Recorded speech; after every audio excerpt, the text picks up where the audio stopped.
बैठिए, इनकी बात पर ध्यान और गौर से सुनिए।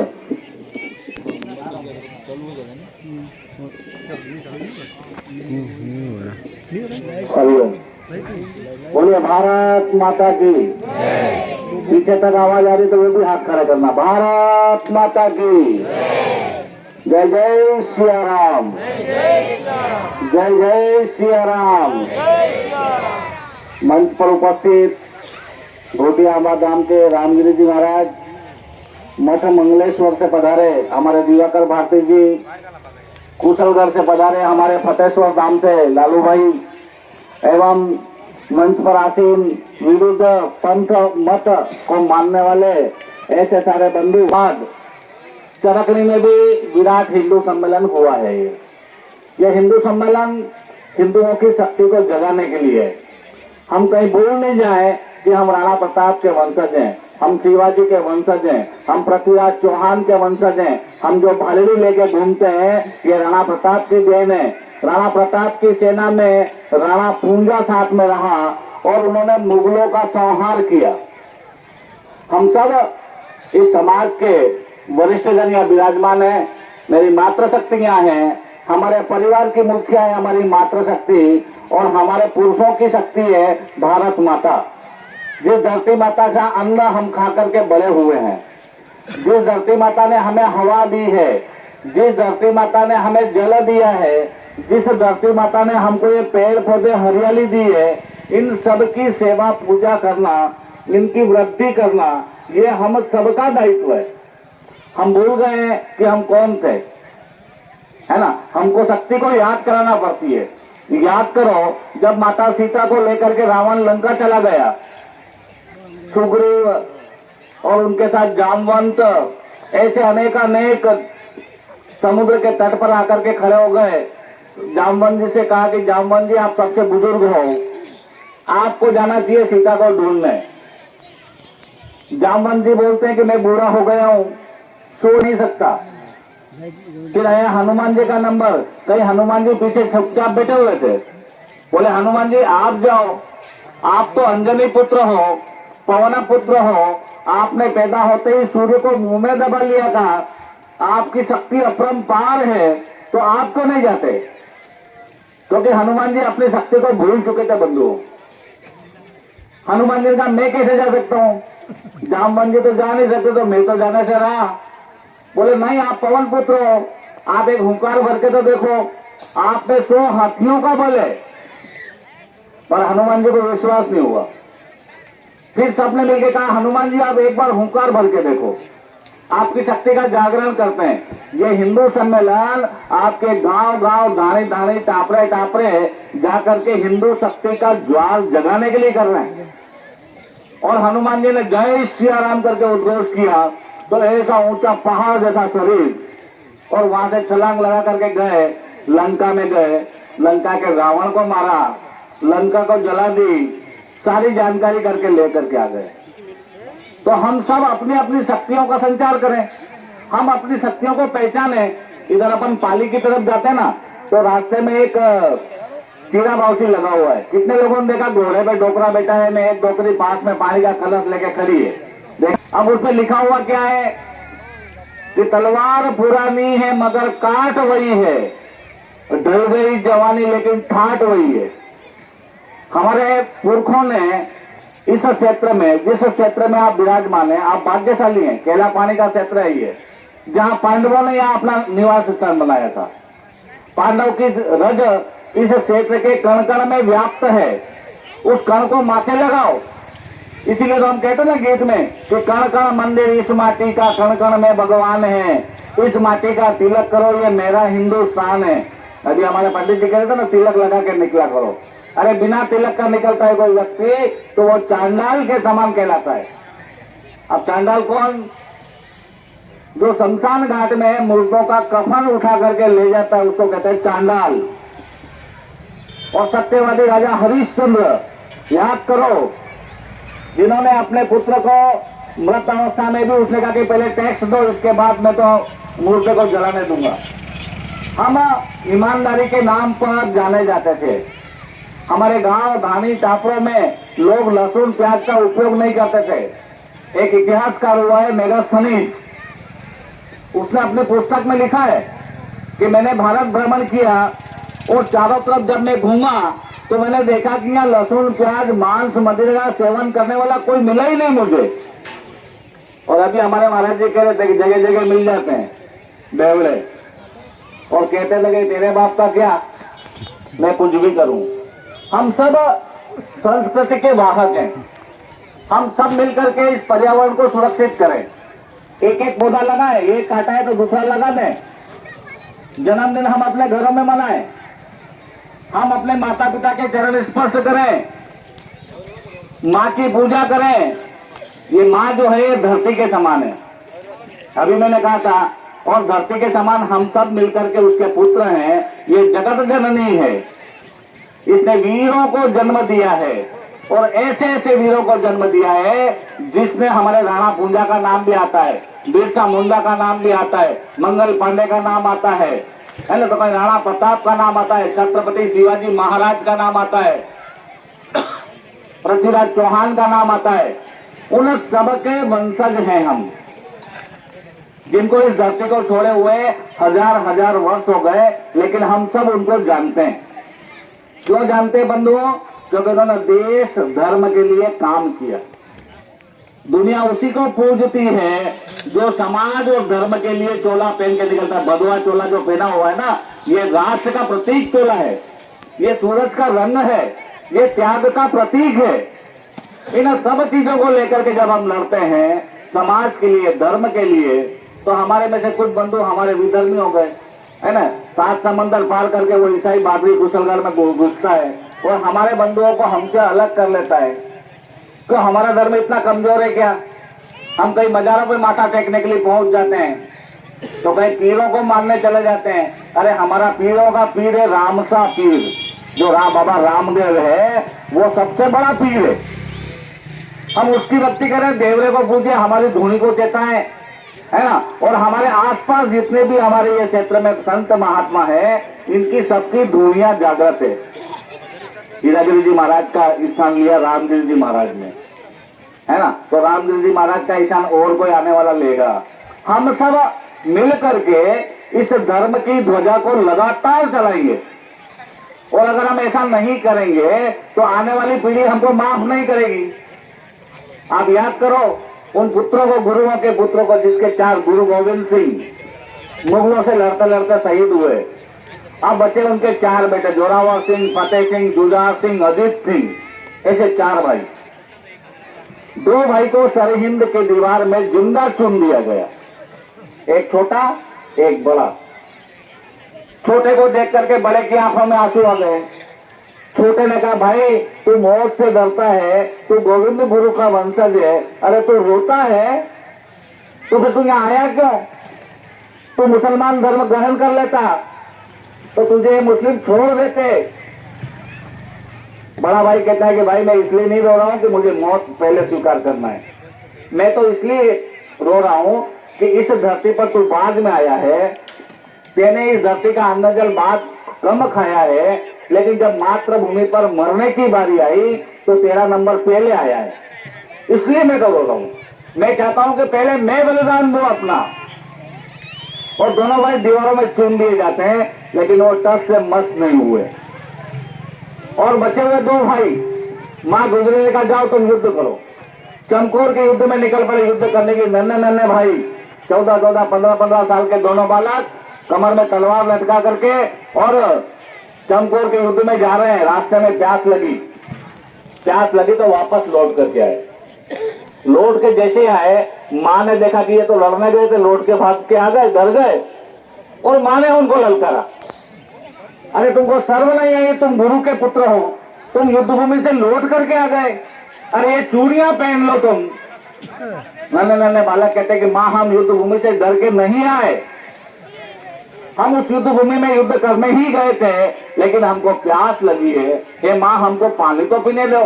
तो मां कैसी, कोई पानी नहीं मिलेगा तुमको, यहाँ जाओ और शत्रुओं के रक्त से अपनी प्यास बुझाओ। दोनों नन्हे नन्हे बालक जाते हैं और नन्हे नन्हे हाथों से लड़ते लड़ते रणभूमि में वीर गति को प्राप्त हो जाता है। याद करो पन्ना धाय को, कैसी मातृ शक्ति हुई जिसने अपने राजा के पुत्र को बचाने के लिए अपने बेटे चंदन का बलिदान दे दिया। अगर उस मां ने ऐसा नहीं किया होता तो आपका मेवाड़ मुगलों का पूरी तरह से शिकार हो गया होता, राणा प्रताप का वंशज ही कोई नहीं होता। उदय सिंह को बचाने वाली मां पन्ना धाई लक्ष्मीबाई, जिन्होंने अपनी झांसी के लिए लड़ते लड़ते वीर गति को प्राप्त किया। और तो और हमारे गांव की बेटी कर्माबाई, आप सब गीत गाते ना, थाली भर कर लाई रखी चिड़ो ऊपर घी के वाट की, जीमो मारा श्याम धनी जी मावे बेटी जाट की, कर्मा बेटी जाट की। उन्होंने साक्षात भगवान को नतमस्तक होकर के आना पड़ा। उसके पिताजी कहीं बाहर गए, बेटा भगवान कृष्ण को भोग लगाना और फिर तो खाना। अब भगवान भोग लगा दिया, खिचड़ा रख दिया, घी रख दिया, पर्दा लगा दिया, घंटी बजा दी, कोई भगवान तो केवल सुगंध के भूखे हैं, खाता तो है नहीं। कर्माबाई ने पर्दा हटा करके देखा, भगवान तो खा ही नहीं रहा है। थोड़ी देर हुई, फिर देखा खा ही नहीं रहा। कर्मा तो गुस्सा आया, लकड़ी लेके खड़ी हो गई। बोले जब तक तू नहीं खाएगा ना, मैं डंडा लेके यहीं खड़ी होंगी, तू नहीं खाएगा तो मैं भी नहीं खाऊंगी। अब कर्माबाई को चक्कर आने लगे, चक्कर आए, कर्माबाई नीचे गिर गई, बेहोश हो गई। तो भगवान का कलेजा पसीज गया और भगवान उठ करके आए, कर्मा बेटा मैं आ गया हूं। और कर्मा के हाथ से उन्होंने खिचड़ी खाई। ये जो दृश्य है ये केवल और केवल भारत माता पर प्रदर्शित हुए हैं। ये जितने भी देवी देवता हुए हैं ये सारे के सारे हिंदुस्तान में ही पैदा हुए हैं। भाई क्यों हिंदुस्तान के अलावा और कोई America, Pakistan, Israel, Iran, Iraq वहां नहीं मिले किसी को जन्म लेने का स्थान? आप विश्व में बताओ कितने भगवान हैं? विश्व के किसी भगवान का नाम आप जानते हो? ईसा मसीह को छोड़ के तो बताओ मुझे, पता नहीं है आपको। और हिंदुस्तान में कितने भगवान है? 33 कोटि देवी देवता। हम इस पेड़ में भी भगवान मान रहे हैं, या दरी पे खड़े तो दरी में भी भगवान है, इस मिट्टी में भी भगवान है, हर पौधे में भगवान है, कण कण में भगवान है। और इस कण कण में भगवान करने के कारण कहते हैं आज तक विश्व में कोई किसी देश को कोई इंग्लैंड माता, पाकिस्तान माता, अमेरिका माता इस प्रकार के शब्दों से संबोधित नहीं किया होगा। केवल और केवल भारत ऐसा देश है जिसको केवल भारत माता कहा जाता है। आज विश्व में भारत की पहचान है, विश्व भारत के आगे नतमस्तक है। बंधुओं, सबसे बड़ी जनसंख्या वाला देश चीन के बाद भारत का नंबर आता है। भारत युवाओं का देश है, अरे गडरियों का देश नहीं है। अंग्रेज कहा करते थे कि भारत तो गडरियों का देश है, ये वेद पुराण गडरियों के गीत है। अरे उन्हीं वेद और पुराणों के कारण आज आपका विमान शास्त्र, आपका तकनीकी शास्त्र, आपका कंप्यूटर, आपका ईमेल, ये सारे के सारे उन्हीं शास्त्रों में से जन्म लेकर के आए। आपको याद होगा मां पार्वती स्नान कर रही थी और भगवान शंकर आ गए और पार्वती ने अपने मानस में उसकी नाम जाना है ना। हम सब हिंदू समाज की बात को सुनने के लिए आए हैं। हमारे गांव के भोपे, हमारे गांव के वेद आज भी कोई पशुओं के हाथ पे टूट जाते हैं तो हमारे गांव के जो बुजुर्ग लोग है, तड़वी है, पटेल है, वो कहता बोले हंदेड़ो लियो हंदेड़ो, देखे बोले हंदेड़ो ने कूटे ने बोले डांडा ने बे खपटिया बांधी न बांध दे तो बोले ठीक हो जाती। घास काटते काटते जराती लग जाती है, उंगली में खून निकलती है तो बोले गाठिया ढूंढो, गाठिया कहाँ है यहाँ आसपास में? कितने लोग जानते हैं गाठिया को? ये देखो छोटे बच्चे हाथ करे कर रहे हैं, ये माता बहना भी जानती है गाठिया को। और उसको निकाल करके वहां से उसका रस निकाल उसे लगती हुई जगह पर बांध देते हैं तो खून निकलना बंद हो जाता है। कुत्ते और हड्डी की बिल्ली की दोनों की हड्डियां मिला के किसी घाव में भर देते थे तो घाव ठीक हो जाते थे। आज जैसे अस्पताल कहां थे? राणा प्रताप जब युद्ध लड़ने जाता था तो है ना, दिन भर युद्ध लड़ते, तीर लगते, भाले लगते, तलवारें लगते और रात को पंडित लेप कर देता, वेद आकर के हल्दी और ये आपकी चाय पत्ती, कुछ ये आपके बम्बूल है ना, बम्बूल, इस बम्बूल की बारीक बारीक पत्तियां पीस कर चटनी बनाते और उस चटनी को घावों पर लगा देते, सुबह तक वो घाव ठीक हो जाते थे। आज लगा तो बोले गैंग्रीन हो गया सब, टिटनेस हो गया सब। क्यों हो गया? क्योंकि मिट्टी लग गई। हम इस भारत माता की मिट्टी से दूर हो गए बंधुओं। मेरे युवा साथी कबड्डी खेलना नहीं जानते, खो खो खेलना नहीं जानते, लेकिन मोबाइल पर उंगलियां चलाना जानते हैं। अरे इस भारत माता की मिट्टी में लोट पोट होकर के राम प्रसाद बिस्मिल जैसे स्वतंत्रता सेनानी, भगत सिंह जैसे स्वतंत्रता सेनानी, अनेक अनेक वीर तैयार हुए। इस माटी का तिलक करके हम सब इस माटी को चंदन माने। इस चंदन को जेल किसने किया? तो बोला आपने किया है ना। यूरिया खाद, बुरिया खाद, सूर्या खाद, न जाने कितने प्रकार के रासायनिक खाद डाल डाल डाल डाल करके इस भारत माता की पवित्र मिट्टी को हमने जहर बना दिया। फिर कहते कि हमारे बच्चों में दम नहीं है, ताकत नहीं है। तो ताकत आएगी कहां से? कहते ना जैसा खाए अन्न वैसा हो जाए मन, जैसा पिए पानी वैसी बोले वाणी। जो जैसे के साथ रहेगा, संगत और पंगत है ना, इन संतों के सानिध्य में रहोगे तो संगत की जगह आएगी। आप में तिलक लगाओगे, भगवान धारण करोगे, देवरा पूजोगे, है ना, घर में मंदिर बना के रखोगे, धर्म की ध्वजा लगाओगे, है ना, नेजा चढ़ाओगे, माता जी के उपवास करोगे, कलश यात्राएं करोगे और दूसरे लोगों के साथ में रहोगे तो तू जैसा वैसा वैसा मैं झूम बराबर झूम थोड़ा भी, है ना, तू भी मस्त मैं भी मस्त। हम कण कण में भगवान को देखने वाले लोग हैं। ये मात्र शक्ति अगर जागृत हो जाए तो अपने परिवारों में राम कृष्ण मोहन महावीर भगवान राम आज भी जन्म ले सकते हैं। ऐसा नहीं है कि नहीं हो सकता है। केवल द्वापर और त्रेता में भगवान आए तो ऐसा नहीं है, इस कलयुग में भी भगवान आने वाला है। हमारे संत ऋषि कहते हैं कि कलयुग में कल की अवतार होने वाला है। बोले मावजी महाराज के टोपड़े में लिखा हुआ है, डोरिये दीवा बंदाए महाराज, है ना। उन्होंने जो जो भविष्यवाणियां की है वो सारी के सारी भविष्यवाणियां सत्य हुई है। और कहते हैं मावजी महाराज तो जन्म से ही संत हो गए, लौकिक शिक्षा उन्होंने ली नहीं। अभी वाल्मीकि का उदाहरण ले रहे थे हमारे रामदेव जी महाराज कि मरा मरा मरा मरा करते करते राम राम राम राम राम राम हो गया। और कैसा संत हुआ कि राम के जन्म के पहले संपूर्ण रामायण जिसने लिख दी। इस धर्म को चलाने के लिए कोई विदेश से, इंग्लैंड से, अमेरिका से, पाकिस्तान से लोग नहीं आए थे, इस धरती के पैदा हुए थे। इस गांव की धर्म और ध्वजा को फहराने के लिए संत महाराज बैठे हुए मेरे पास में, ये भजन करते हैं और इन भजनों से हम जन जागृति पैदा करते हैं। जब तक हम धर्म की ध्वजा को लेकर आगे नहीं बढ़ेंगे, जब तक हम जागृत नहीं होंगे, लोग हमारा शोषण करते रहेंगे। आज हम शोषित और पीड़ित क्यों हुए? तो उसका मूल कारण हमने हमारी शिक्षा की तरफ से ध्यान छोड़ दिया, हमने हमारी चिकित्सा की तरफ से ध्यान छोड़ा है, हम संस्कारों को भूले हैं, हम बूढ़े लोगों को भूले हैं, हम अपने स्वाभिमान को भूल गए हैं। इस स्वाभिमान को जगाने का एक काम है। इस स्वाभिमान को जगाने के लिए संपूर्ण देश में 80,000 स्थानों पर यह हिंदू सम्मेलन हो रहा है। अभी सबका भोजन यही होने वाला है। जगह जगह गांव गांव टापरे टापरे ये हो रहा है कार्यक्रम। 80,000 में तो कितने हिंदू जगेंगे? तो बोले 65 से 70 करोड़ हिंदू जागने वाला है। आपके गांव केवल एक जगह है तो आसपास के विदर्भ में सब भागे हैं। उनको पता चल गया कि अब हमारी दाल गलने वाली नहीं है, अब बबूती में गोली पीस के देंगे तो ये जनजाति का समाज हमारी गोलियों को स्वीकार नहीं करेगा और हमें गोली और बारूद मारने के लिए खड़ा होगा। हम जितने बंधु चर्च में जाते हैं वो केवल 2-3 संत बैठे, इनके शरणों में आकर के आप देखिए, आप देखेंगे कि आपकी बीमारियां ऐसे ही दूर दूर भाग जाती है। अभी परसों तरसों के कार्यक्रम में उत्तम स्वामी महामंडलेश्वर वो कुशलगढ़ में बंधा रहते, ये संत अपना आश्रम छोड़ चुके हैं। संत गांव गांव घाड़ी घाड़ी टापरे टापरे गौच करके धूनी को जागृत करने में लगे हुए हैं और हम है कि हम इस कान सुन रहे और इस कान निकाल देते हैं। बंधुओं, हमको जागना पड़ेगा। तुम्हें जगाने के लिए कोई नहीं आने वाला है।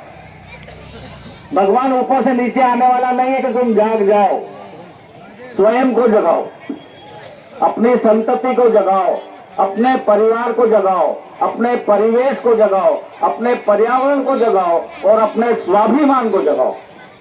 अगर वनवासी समाज अपना स्वाभिमान लेकर के खड़ा हो जाता है तो मैं इस मंच से गारंटी से ये कह सकता हूं कि किसी के मां के लाल की ताकत नहीं, जो आप पर उंगली उठाते हैं, आंख उठा के देखने की ताकत भी किसी में नहीं होगी। लेकिन हम हैं कि जाते वहां के वहीं खड़े हैं। अभी करेंगे, भोजन करेंगे और वापस यहां से धीरे धीरे करके लौट जाएंगे।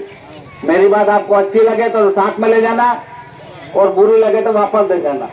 आरती में कहते हैं तेरा तुझको अर्पण क्या लागे मेरा।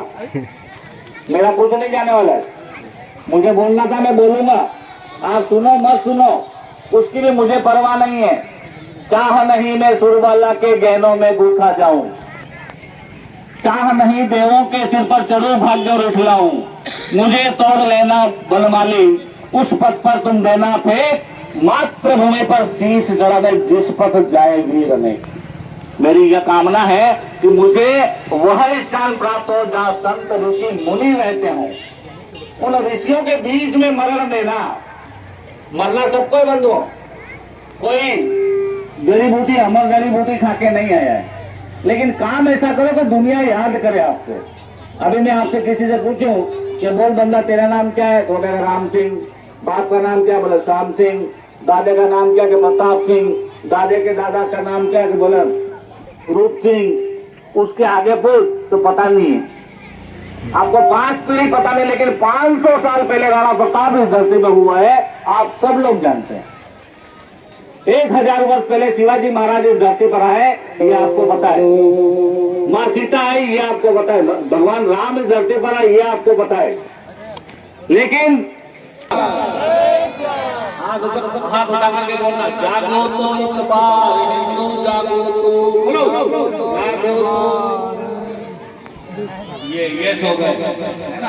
हमको पता नहीं है, अभी मैं फिल्मी गीत यहाँ से बोलूं तो आधे से अधिक लोग बोलेंगे, है ना। भजन बोलने में जय जय श्री राम, लेकिन हमने किसी भी देश को युद्ध के मार्फत जीता नहीं। यह धरती उन बलिदानियों की धरती है जिसने विश्व को ज्ञान दिया है ना। और जब विश्व के लोग घुमंतु जीवन यापन करते थे, ऊंट को लेके घुमा करते थे, तब भी भारत में हमारे राजे महाराजे सोने चांदी के कपड़े पहनते थे, हीरे जवाहरात गले में डालते थे, हाथी और घोड़े पर बैठ कर। ये वो भारत, और इस भारत को अंग्रेजों ने लूटा, मुगलों ने लूटा, अनेक प्रकार के जिंदा रहा तो भारत रहा। आप सब भारत के निवासी हैं। मैं आप सबसे आह्वान करता हूँ, ज्यादा समय नहीं लगेगा, आपको भूख लगी होगी। मैं सुबह से आया तब से कहता इस माइक की व्यवस्था को ठीक करो, किसी ने सुनी नहीं, है ना। कहने का तो बहुत मन था, लेकिन आगे आने का अनेक प्रकार के कार्यक्रम है, हम उन कार्यक्रमों में पहुंचने वाले हैं। इन संतों को भी जय जय श्री राम।